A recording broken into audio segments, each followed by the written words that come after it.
Now let's quickly see how does it actually works. As a user, you would first have to go and create an S3 bucket or an AFS file system. Then you upload your files and objects to that bucket so that you could provide access to your third-party client. You attach bucket policy to it and whitelist some particular IP or an IP range.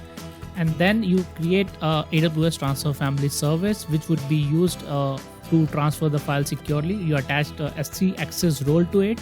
And then you choose your protocol, whether you want to do it over SFTP, FTP or FTPS. If it's an FTPS protocol, then you have to attach a certificate from ACM.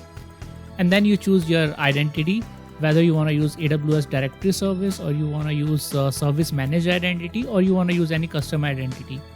Then the next step would be to add a service endpoint to the service on which the SFTP service would be accessible and which would grant the access to the bucket. Optionally, you could use a DNS service like Route 53 or Cloudflare so that user can directly go to that DNS hostname and access the service. This is how we use AWS Transfer Family to securely transfer files.